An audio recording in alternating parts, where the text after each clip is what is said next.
Okay, this video is going to be about the glutamate NMDA receptor and excitotoxicity. We're going to go into more detail. This is a little bit of an advanced topic. So this is for people who are interested in how the brain works, how to prevent dementia. I'm starting to move into something a little bit more advanced here. So here's the main paper that covers a lot of this stuff, but some of it comes from a bunch of different sources. Okay, so we're going to talk about it. Here, let me just get myself off the screen here.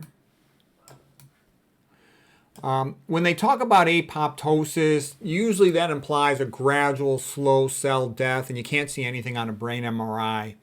You can talk about excitotoxicity. When I think of excitotoxicity, I typically think of it as being what you would call weak excitotoxicity, meaning related to apoptosis, a gradual, slow, programmed cell death, versus a rapid neuron death is necrosis, where the plasma membrane lyses and then it leaks out into the surrounding extracellular matrix, and you could see an abnormal finding typically on brain MRI, whereas with gradual, slow cell death from apoptosis, you don't. Okay, here is a neuron, and what I'm showing you here is a little bit more of an advanced subject. Most of the time when you see a picture, all you see is a picture of the presynaptic neuron and the postsynaptic neuron, just a simple synapse, okay? But when you draw in this green cell here, this is the astrocyte. Now you would call it a three-part synapse or a tripartite synapse. We can also talk in this context about having a fourth cell involved, and this is just having a microglia, which might be completely inactive and not doing anything, but it can become activated and it can become relevant to the synapse. Okay, you can even call it a four-part. But you know, the main thing you should know is that there is a common term of a three-part or tripartite synapse with the astrocyte, the mama neuron, the mama cell, supporting cell, if you will. It's also called a glial cell for like glue-like. It supports, holds things together. Okay, the way a cell typically works in the brain, elsewhere in the body as well, you've got the sodium-potassium ATP pump, which pumps out more positive charges, 3 sodiums, than positive charges coming in, 2 potassiums. Creates an electrochemical gradient, serves as an electrical battery, is then used for pumping calcium out of the cell. Calcium is the aristocrat ion. It's the one that commands the cell to do whatever it does, like release its neurotransmitter for neurons, brain cells. Okay, and then you have to quickly pump the calcium out, which is primarily done by the NACA exchanger, which is coupled to the gradient from this sodium-potassium pump. And this can very rapidly pump out thousands of calcium ions, like per second, so it's super fast.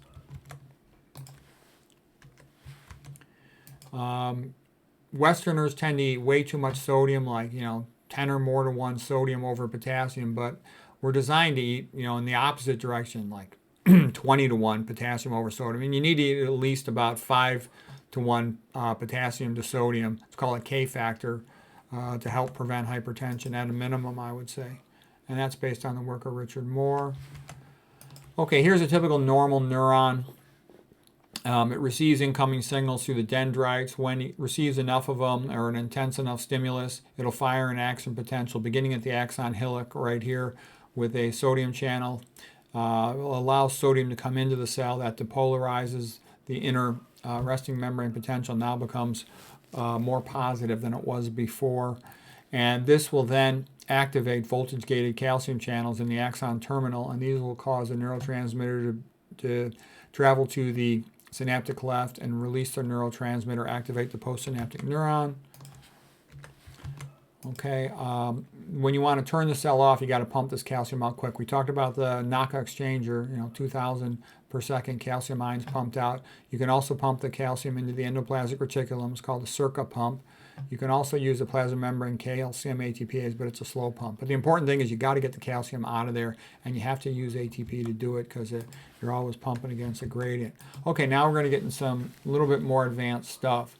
So on the presynaptic neuron, things that are affecting it are the voltage-gated calcium channels, which are affected, for example, by the action potential traveling down the axon. We just talked about that. They're also activated by EMF that will open them up as well, allowing calcium into the cell, causing the glutamate to be released by exocytosis across the synaptic cleft.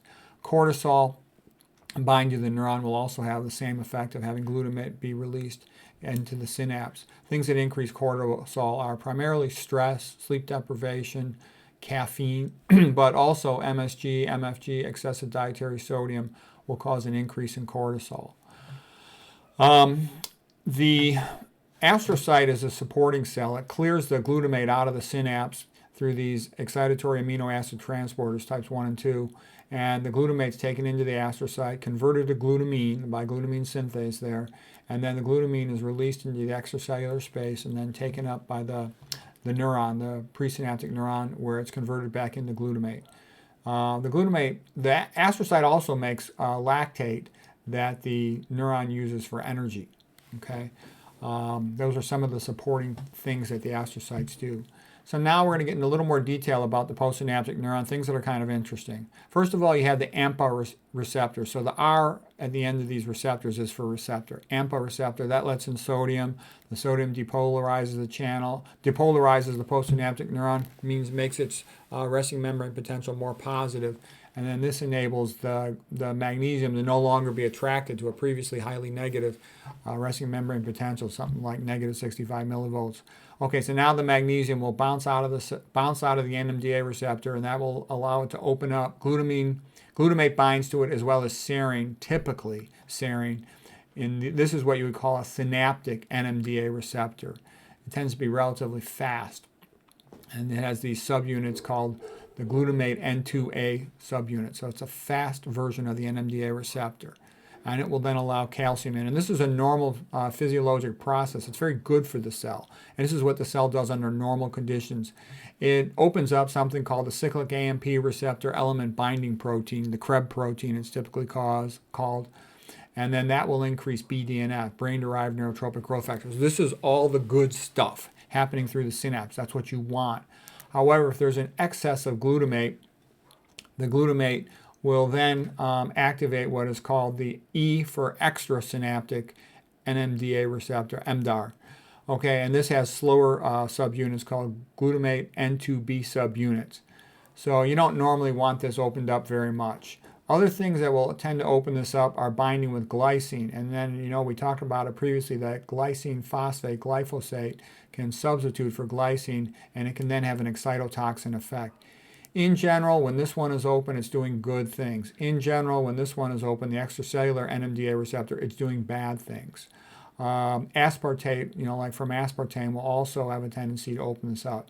Traumatic brain injury causes increased aspartate in particular to bind with the extrasynaptic NMDA receptor, and that can have negative consequences. If you have too excessive of an opening of the extrasynaptic NMDA receptor, you can get excess calcium coming into the cell, and in this context, it can activate calpain, the calcium-activated painful protease that does damaging things.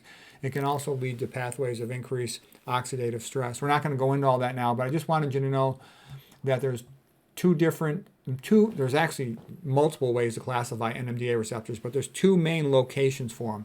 Either they're in the synapse, where they tend to do good things most of the time, or they're extrasynaptic, where they're more likely to cause problems and be harmful to the neuron. And that the glycine's binding over here on this one, and so is the aspartate. Those are of a little bit of interest. Okay, now here's some other interesting stuff. Like, what happens to cause these neurons to die by apoptosis? If you have hypoxia, lack of oxygen delivery, then the mitochondria is short on oxygen and it can't make ATP. When you can't make ATP, you can't run that sodium potassium ATP pump, because that's like 50 to 65% of the ATP in the cell is used for that purpose. So you can't run that pump. Now the neuron can't generate a battery effect, an electrochemical gradient, so you can't run the knockout exchanger. Now you can't pump out the calcium. And so the cell is screwed. It goes into excitotoxicity, meaning it's overwhelmed by calcium. All kinds of bad things start happening. Its metabolic rate is too high relative to its oxygen and glucose delivery, so it can't compensate for that, and it'll gradually die. Hopefully it'll have enough time to recycle itself. Okay, that's one form of excitotoxicity. If you're hypoglycemic, like let's say you gave yourself too much insulin, and at night your continuous glucose monitor shows that your blood sugar's dropped rather severely. Same thing, that neuron won't be able to make a significant amount of ATP, can't run its pumps. Calcium accumulates then because you can't pump it out in the cell, excitotoxicity. Also, if you have mitochondria inhibitors, and there's lots of different types of mitochondria inhibitors. So if you got a mitochondria inhibitor and that gains access across the blood-brain barrier to the neuron, it will diminish ATP production and have the same effect. You don't got ATP, you can't pump out calcium, you get excitotoxicity effect. When microglia are activated, they can also release glutamate and contribute to the excitotoxin effect.